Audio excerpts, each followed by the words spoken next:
Couchbase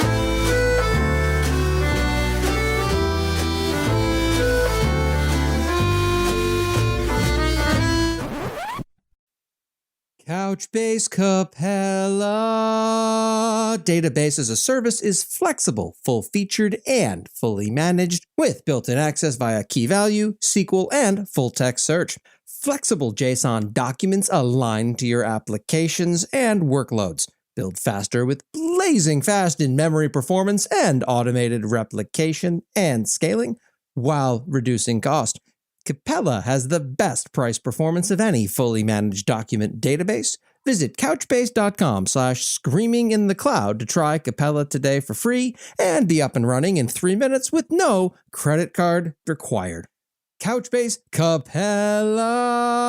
Make your data sing.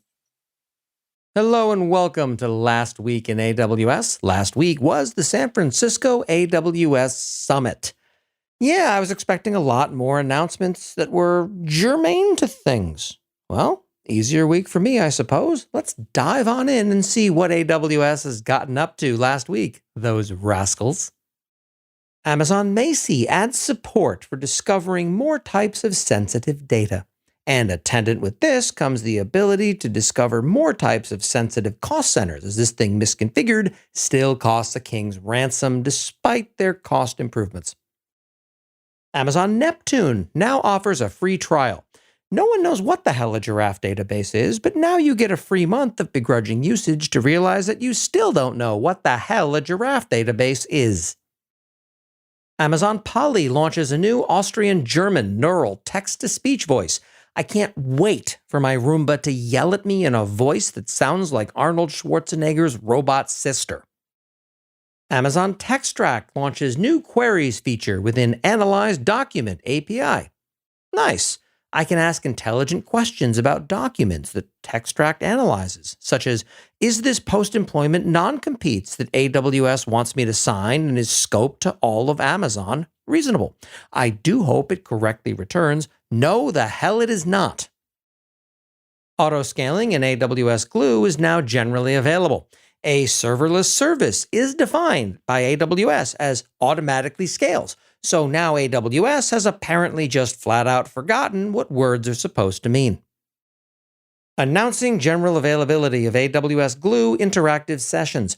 Go in and putter around with it by hand used to be an anti-pattern. Now it's a feature. It's always been my debugging strategy. AWS Security Hub launches cross-region security scores and compliance statuses.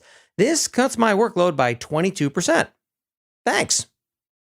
AWS Step Functions expands support for over 20 new AWS SDK integrations. Nice. Kubernetes for AWS services is how I'm going to start thinking about step functions. EC2 autoscaling now lets you set a default instance warm-up time for all instance scaling and replacement actions. If you autoscale manually, the default instance warm-up time depends upon how awake your on-call person is. Amazon Aurora Serverless v2 is generally available, instant scaling for demanding workloads. A year and a half in preview would have been odd but understandable if this had been v1. I'd have considered v1 to have been that preview personally. There's swing and a miss, and then there's whatever the heck this is. Automatically detect operational issues in Lambda functions with Amazon DevOps Guru for serverless. The original version of this blog post mentioned that it didn't cost anything extra. It no longer says that. So I've configured it myself, and I'm going to find out one way or another where the truth lies. AWS Migration Hub Orchestrator. New migration orchestration capability with customizable workflow templates. As far as service names go, Kubernetes for cloud migrations would have ironically been more understandable, not to mention accurate. This episode is sponsored in part by LaunchDarkly. Take a look at what it takes to get your code into production. I'm going to just guess that it's awful because it's always awful. No one loves their deployment process. What if launching new features didn't require you to do a full-on code and possibly infrastructure deploy? What if you could test on a small subset of users and then roll it back immediately if results aren't what you expect? LaunchDarkly does exactly this. To learn more, visit launchdarkly.com and tell them Corey sent you and watch for the wince. A decade of innovating with AWS Marketplace. I largely don't give a toss about AWS Marketplace, but I also strongly advise that you read this blog post because Stephen Orban talks a bit about his personal journey with Marketplace within it. I care remarkably little for the minutiae of services, but very much for the stories of the humans who build them. Amazon Redshift continues its price-performance leadership. Snowflake is in retreat. Redshift is the leader. We have always been at war with East Asia. Share data securely across regions using Amazon Redshift data sharing. Yeah, no. See, I can handle sharing data between virtually any 2 points securely. It's not exactly hard. SSH or rsync, 2 endpoints that can reach each other, done.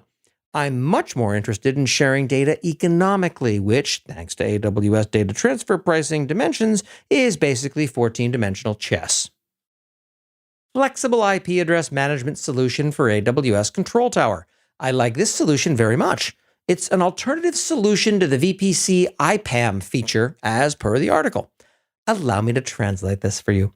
I could buy Microsoft 365 licenses for everyone at the Duckbill Group solely so they can manage IP addresses in Excel, and it would cost a couple orders of magnitude less than VPC's IPAM would cost us. It's a great feature at an absolutely ridiculous price that I am incapable of taking seriously. And finally, how Expedia Group built Database as a Service, DBaaS, offering using AWS Service Catalog. Because the 40 managed database offerings AWS offers weren't enough, Expedia Group built their own. Sure, why not, said AWS, and let them post about it.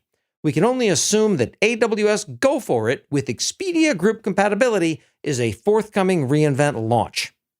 And that's what happened last week in AWS. I'm cloud economist Corey Quinn. Make good choices. I will be hanging out very quietly in Seattle Monday through Wednesday of this week, but I'm not doing anything public, so too bad, so sad. Talk to you next time. Stay salty, friends.